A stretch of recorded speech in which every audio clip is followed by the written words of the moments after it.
ਵਾਹਿਗੁਰੂ ਜੀ ਕਾ ਖਾਲਸਾ ਵਾਹਿਗੁਰੂ ਜੀ ਕੀ ਫਤਿਹ।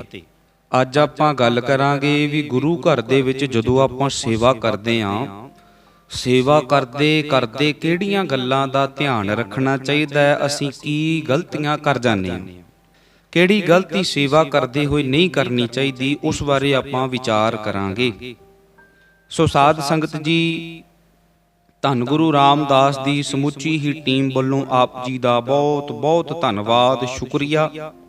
ਆਪ ਜੀ ਨੇ ਪਿਆਰ ਦਿੱਤਾ। ਸੋ ਸਾਧ ਸੰਗਤ ਜੀ, ਵੀਡੀਓ ਨੂੰ ਸ਼ੇਅਰ ਜ਼ਰੂਰ ਕਰੋ ਤਾਂ ਕਿ ਹੋਰ ਸੰਗਤਾਂ ਦਾ ਵੀ ਭਲਾ ਹੋ ਸਕੇ। ਲਾਈਕ ਕਮੈਂਟ ਕਰਕੇ ਆਪਣਾ ਆਸ਼ੀਰਵਾਦ ਜ਼ਰੂਰ ਦਿਆ ਕਰੋ। ਸਾਧ ਸੰਗਤ ਜੀ, ਚੈਨਲ ਨੂੰ ਸਬਸਕ੍ਰਾਈਬ ਕਰ ਲਓ, ਬੈਲ ਆਈਕਨ ਨੂੰ ਘੰਟੀ ਨੂੰ ਦਬਾ ਲਓ। ਇਹਦੇ ਨਾਲ ਸਾਡੀ ਹਰ ਨਵੀਂ ਵੀਡੀਓ ਸਭ ਤੋਂ ਪਹਿਲਾਂ ਤੁਹਾਡੇ ਤੱਕ ਪਹੁੰਚ ਜਾਵੇਗੀ। ਸਤਿਗੁਰੂ ਸੱਚੇ ਪਾਤਸ਼ਾਹ ਮਿਹਰ ਕਰਨ। ਸਾਧ ਸੰਗਤ ਜੀ, ਬਾਣੀ ਦਾ ਬਚਨ ਆਉਂਦਾ ਹੈ, ਹਸਤੀ ਸਿਰਜਿਉ ਅੰਕਸ ਹੈ। ਹਸਤੀ ਦਾ ਭਾਵ ਹੈ ਹਾਥੀ। ਹਸਤੀ ਸਿਰਜਿਉ ਅੰਕਸ ਹੈ। ਅੰਕਸ ਦਾ ਭਾਵ ਇੱਕ ਹਥਿਆਰ ਹੁੰਦਾ, ਇੱਕ ਸ਼ਸਤਰ ਹੁੰਦਾ ਹੈ, ਜੋ ਉਹਦਾ ਮਾਲਕ, ਹਾਥੀ ਦਾ ਮਾਲਕ ਮਹਾਵਤ ਉਹਦੇ ਸਿਰ ਵਿੱਚ ਮਾਰਦਾ ਤੇ ਹਾਥੀ ਨੂੰ ਪੀੜਾ ਹੁੰਦੀ ਹੈ, ਤੇ ਫਿਰ ਉਹ ਆਪਣੇ ਮਾਲਕ ਦੇ ਮਹਾਵਤ ਦੇ ਹੁਕਮ ਵਿੱਚ ਕੰਮ ਕਰਦਾ ਹੈ। 1 ਇੰਚ ਵੀ ਪੈਰ ਆਸੇ-ਪਾਸੇ ਨਹੀਂ ਰੱਖਦਾ। ਅੱਗੇ ਮਹਾਰਾਜ ਉਦਾਹਰਨ ਦੇ, ਅਹਰਣ ਜਿਉ ਸਿਰ ਦੇ। ਹਸਤੀ ਸਿਰਜਿਉ ਅੰਕਸ ਹੈ, ਅਹਰਣ ਜਿਉ ਸਿਰ ਦੇ। ਮਨ ਤਨ ਆਗੈ ਰਾਖ ਕੈ ਉਭੀ ਸੇਵ ਕਰੀ। ਮਹਾਰਾਜ ਕਹਿੰਦੇ, ਆਰਣ ਹੁੰਦਾ ਇੱਕ ਮਿਸਤਰੀਆਂ ਕੋਲ ਲੋਹੇ ਦਾ, ਜਿਹਦੇ ਤੇ ਸਾਰਾ ਦਿਨ ਕੰਮ ਕੀਤਾ ਜਾਂਦਾ ਹੈ, ਲੋਹਾ ਕੁੱਟਿਆ ਜਾਂਦਾ ਹੈ।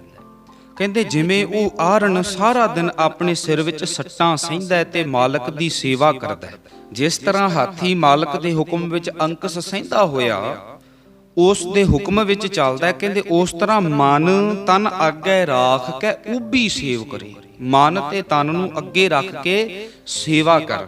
ਅਸਲ ਦੇ ਵਿੱਚ ਸਾਧ ਸੰਗਤ ਜੀ, ਜਿਹੜਾ ਸਾਡਾ ਮਨ ਹੈ ਨਾ, ਇਹ ਸਾਡੀ ਬੋਡੀ ਦਾ, ਸਾਡੇ ਤਨ ਦਾ, ਸਰੀਰ ਦਾ ਡਰਾਈਵਰ ਹੈ।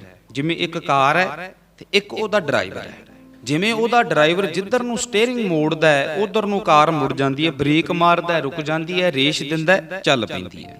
ਉਸੇ ਤਰ੍ਹਾਂ ਇਹ ਸਾਡਾ ਸਰੀਰ ਹੈ ਤੇ ਮਨ ਹੈ। ਸਾਧ ਸੰਗਤ ਜੀ, ਜੇ ਮਨ ਹੁਕਮ ਕਰਦਾ ਹੈ ਵੀ ਸੁਬਾਹ ਉੱਠਣਾ ਹੈ, ਅੰਮ੍ਰਿਤ ਵੇਲੇ ਉੱਠਣਾ ਤੇ ਗੁਰੂ ਘਰ ਜਾਣਾ ਹੈ, ਸੇਵਾ ਕਰਨੀ ਹੈ, ਜੇ ਮਨ ਨੇ ਕਹਿਤਾ ਤੇ ਉੱਠੇਗਾ ਤੇ ਸੇਵਾ ਕਰੇਗਾ। ਜੇ ਮਨ ਨੇ ਕਹਿਤਾ ਵੀ ਸੌਂ ਜਾ, ਨੀਂਦ ਲੈ ਲਾ, ਹੋਰ ਸਵਾਦ ਲੈ ਲਾ, ਤੇ ਫਿਰ ਸਰੀਰ ਦੀ ਕੋਈ ਔਕਾਤ ਨਹੀਂ ਵੀ ਸਰੀਰ ਅਲੱਗ ਹੋਵੇ ਤੇ ਮਨ ਅਲੱਗ ਹੋਵੇ। ਮਨ ਕਵੇ ਵੀ ਨਹੀਂ ਜਾਣਾ ਤੇ ਸਰੀਰ ਕਵੇ ਮੈਂ ਜਾਣਾ ਹੈ। ਮਨ ਹੈ ਜਿਹੜਾ, ਉਹ ਸਾਡੇ ਬੋਡੀ ਦਾ, ਸਾਡੇ ਸਰੀਰ ਦਾ ਡਰਾਈਵਰ ਹੈ। ਮਨ ਜਿੱਧਰ ਨੂੰ ਮੋੜਦਾ ਹੈ ਉਧਰ ਸਾਡਾ ਸਰੀਰ ਚਲਿਆ ਜਾਂਦਾ, ਉਵੇਂ ਕੰਮ ਕਰਦਾ ਹੈ। ਮਨ ਤਨ ਆਗੇ ਰਾਖ ਕੇ ਉਭੀ ਸੇਵ ਕਰੇ। ਇਸ ਲਈ ਆਪਣੇ ਮਨ ਨੂੰ ਤੇ ਤਨ ਨੂੰ ਅੱਗੇ ਰੱਖ ਕੇ ਵੱਧ ਤੋਂ ਵੱਧ ਕਰੜੀ ਤੇ ਡੂੰਘੀ ਸੇਵਾ ਕਰੋ। ਸੇਵਾ ਕਰਨ ਦਾ ਵੀ ਫਰਕ ਹੈ। ਸੇਵਾ ਹੈ ਵੀ ਕਈ ਤਰ੍ਹਾਂ ਦੀ। ਮਾਇਆ ਦੀ ਸੇਵਾ ਭਾਵ ਪੈਸੇ ਦੀ ਸੇਵਾ। ਕਿਤੇ ਪੈਸੇ ਦੇਤੇ, ਪੈਸੇ ਦਾਨ ਕਰਤੇ, ਪੁੰਨ ਕਰਤੇ, ਭੇਂਟਾ ਕਰਤੇ, ਗੁਰੂ ਘਰ ਚ ਮਾਇਆ ਦੇਤੀ, ਇਹ ਸੇਵਾ ਹੈ। ਪਰ ਹੁਣ ਕਈਆਂ ਕੋਲ ਮਾਇਆ ਨਹੀਂ ਤੇ ਉਹ ਸੇਵਾ ਕਿਵੇਂ ਕਰ ਸਕਦੇ ਆ? ਉਹ ਸੇਵਾ ਤਨ ਕਰਕੇ ਕਰ ਸਕਦੇ। ਤਨ ਕਰਕੇ ਕਿਵੇਂ? ਝਾੜੂ ਦੇਤਾ, ਪੋਚਾ ਦੇਤਾ, ਭਾਂਡੇ ਮਾਂਜ ਲਏ, ਬਰਤਨ ਮਾਂਜ ਲਏ, ਹੋਰ ਸਰੀਰਕ ਸੇਵਾਵਾਂ ਬਹੁਤ ਨੇ। ਦਰੀਆਂ ਤੱਪੜ ਝਾੜ ਲਏ, ਕੱਪੜੇ ਧੋਤੇ ਮਹਾਰਾਜ ਦੇ, ਰੁਮਾਲਾ ਸਾਹਿਬ ਲਾਉਣ ਦੀ ਸੇਵਾ, ਚੰਦੋਆ ਸਾਹਿਬ ਲਾਉਣ ਦੀ ਸੇਵਾ, ਧੋਣ ਦੀ ਸੇਵਾ, ਬੜੀਆਂ ਸੇਵਾਵਾਂ ਨੇ। ਅਸੀਂ ਗਲਤੀ ਕੀ ਕਰਦੇ ਹਾਂ? ਸੇਵਾ ਕਰਦੇ ਹਾਂ। ਮਹਾਰਾਜ ਕਹਿੰਦੇ ਸੇਵਾ ਕਰ। ਉਦਾਹਰਨ ਆਪਾਂ ਦੇ ਹੀ ਦਿੱਤੇ ਵੀ ਹਾਥੀ ਦੀ ਤਰ੍ਹਾਂ ਤੇ ਆਰਨ ਦੀ ਤਰ੍ਹਾਂ। ਮਹਾਰਾਜ ਕਹਿੰਦੇ ਜੇ ਤੂੰ ਸਾਡੇ ਆਕੇ ਲੱਗ ਕੇ ਸੇਵਾ ਕਰੇਗਾ ਤੇ ਤੈਨੂੰ ਫਲ ਕੀ ਮਿਲਣਾ ਹੈ? ਫਲ ਇਹ ਮਿਲਣਾ ਹੈ, ਇਉਂ ਗੁਰਮੁਖ ਆਪ ਨਿਵਾਰੀਐ ਸਭ ਰਾਜ ਸ੍ਰਿਸ਼ਟ ਕਾ ਲੇ। ਕਹਿੰਦੇ ਜੇ ਇਉਂ ਸੇਵਾ ਕਰੇ ਕੋਈ, ਏਦਾਂ ਕੋਈ ਗੁਰਮੁਖ ਬਣ ਜਾਵੇ, ਕੋਈ ਸੇਵਾ ਕਰੇ, ਕਹਿੰਦੇ ਸਾਰੀ ਸ੍ਰਿਸ਼ਟੀ ਦਾ ਭਾਵੇਂ ਰਾਜ ਲੈ ਲੇ, ਸਾਰੀ ਸ੍ਰਿਸ਼ਟੀ ਦਾ। ਅਸੀਂ ਕੀ ਕਰਦੇ ਹਾਂ? ਸਾਡੀਆਂ ਮੰਗਾਂ ਬਹੁਤ ਛੋਟੀਆਂ ਨੇ, ਤੁੱਛ ਨੇ। ਅਸੀਂ ਦੁਨਿਆਵੀ ਪਦਾਰਥ ਮੰਗਦੇ ਹਾਂ। ਪਰ ਸਾਧ ਸੰਗਤ ਜੀ, ਅਸਲ 'ਚ ਹੈ ਕੀ ਸੱਚ? ਮਹਾਰਾਜ ਕੀ ਸਮਝਾਉਣਾ ਚਾਹੁੰਦੇ ਆ? ਮਹਾਰਾਜ ਕਹਿੰਦੇ ਸੇਵਾ ਕਰਤ ਹੋਏ ਨਿਹ ਕਾਮੀ ਤਿਸ ਕੋ ਹੋਤ ਪ੍ਰਾਪਤ ਸੁਆਮੀ। ਕੋਈ ਕਾਮਨਾ ਨਾ ਹੋਵੇ, ਕਾਮਨਾ ਰੱਖ ਕੇ ਵੀ ਮੈਨੂੰ ਆਹ ਮਿਲ ਜੇ, ਮੈਨੂੰ ਸਤਿਗੁਰੂ ਆਹ ਦੇਣਗੇ, ਮੈਂ ਸੇਵਾ ਕਰ ਰਿਹਾ ਮੈਨੂੰ ਫਲ ਮਿਲੇ। ਕਹਿੰਦੇ ਮਹਾਰਾਜ ਦੇ ਤਾਂ ਦੇਣਗੇ ਉਹ ਚੀਜ਼ਾਂ, ਪਰ ਜਿਹੜੀ ਅਸਲ ਚੀਜ਼ ਆ ਉਹ ਨਹੀਂ ਮਿਲਦੀ। ਫਿਰ ਛੋਟੀਆਂ ਚੀਜ਼ਾਂ ਜ਼ਰੂਰ ਮਿਲ ਜਾਂਦੀਆਂ।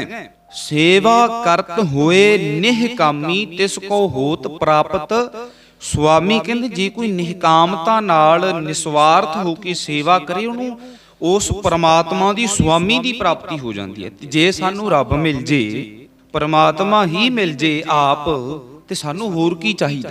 ਇਸ ਲਈ ਕਾਮਨਾ ਨਹੀਂ ਰੱਖਣੀ ਚਾਹੀਦੀ। ਫਲ ਤਾਂ ਮਹਾਰਾਜ ਨੇ ਦੇਣਾ ਹੀ ਦੇਣਾ, ਕਿਉਂਕਿ ਬਾਣੀ ਕਹਿੰਦੀ ਹੈ ਸਤਿਗੁਰ ਕੀ ਸੇਵਾ ਸਫਲ ਹੈ ਜੇ ਕੋ ਕਰੇ ਚਿੱਤ ਲਾਏ। ਕਹਿੰਦੇ ਸਤਿਗੁਰੂ ਦੀ ਸੇਵਾ ਸਫਲ ਹੈ ਜੇ ਕੋਈ ਮਨ ਲਾ ਕੇ, ਚਿੱਤ ਲਾ ਕੇ ਕਰਦਾ ਹੈ। ਮਨ ਚਿੰਦਿਆ ਫਲ ਪਾਵਣਾ ਹਉਮੈ ਵਿੱਚੋਂ ਜਾਏ। ਜਿਹੜੇ ਵੀ ਮਨ ਵਿੱਚ ਫਲ ਸੋਚੇਗਾ ਉਹ ਫਲ ਪ੍ਰਾਪਤ ਹੋਣਗੇ, ਤੇ ਤੇਰੇ ਅੰਦਰੋਂ ਹਉਮੈ ਤੇ ਮੈਂ ਦੂਰ ਹੋ ਜਾਵੇਗੀ। ਸੇਵਾ ਕਰੋ, ਪਰ ਐਦਾਂ ਕਰੋ ਜਿਵੇਂ ਆਪਾਂ ਬੀਜ ਬੋਤਾ, ਬੀਜ ਨੂੰ ਬੀਜ ਦਿੱਤਾ, ਤੇ ਫਿਰ ਬਾਰ-ਬਾਰ ਕੱਢ ਕੇ ਨਹੀਂ ਵੇਖਦੇ ਅਸੀਂ, ਫਿਰ ਆਪੇ ਫੁੱਟ ਕੇ ਬਾਹਰ ਆਉਂਦਾ। ਕਈ ਦਿਨ ਧਰਤੀ ਵਿੱਚ ਛੁਪਿਆ ਰਹਿੰਦਾ ਬੀਜ। ਸੇਵਾ ਇਦਾਂ ਕਰੋ, ਸੇਵਾ ਕਰਕੇ ਭੁੱਲ ਜਾਓ। ਇਹ ਨਾ ਹੋਵੇ ਮਨ ਵਿੱਚ ਵੀ ਮੈਂ ਸੇਵਾ ਕੀਤੀ, ਸੇਵਾ ਯਾਦ ਰੱਖੀ, ਦੱਸਦਾ ਫਿਰੇ। ਬਾਹਰੀ ਤੌਰ ਤੇ ਝਾੜੂ ਦੇਵਾਂਗੇ, ਸੰਗਤਾਂ ਨੂੰ ਦਿਸਾਂਗੇ, ਬਰਤਨ ਮਾਂਜਾਂਗੇ, ਦਿਸਾਂਗੇ, ਪਰ ਦਿਖਾਵਾ ਨਹੀਂ ਕਰਨਾ। ਦਿਖਾਵਾ ਨਹੀਂ ਕਰਨਾ ਵੀ ਮੈਨੂੰ ਕੋਈ ਸੇਵਾ ਕਰਦੇ ਨੂੰ ਦੇਖੇ ਮੈਂ ਬੜੀ ਸੇਵਾ ਕਰਦਾ। ਸੇਵਾ ਕਰਕੇ ਤੈਨੂੰ ਯਾਦ ਨਾ ਰਵੇ, ਤੂੰ ਵੀ ਭੁੱਲ ਜੇ ਵੀ ਮੈਂ ਸੇਵਾ ਕੀਤੀ ਸੀ। ਇਹਨੂੰ ਕਹਿੰਦੇ ਨਿਸਵਾਰਥ ਸੇਵਾ। ਸੇਵਕ ਕੋ ਸੇਵਾ ਬਨ ਆਈ, ਹੁਕਮ ਬੂਝ ਪਰਮ ਪਦ ਪਾਈ।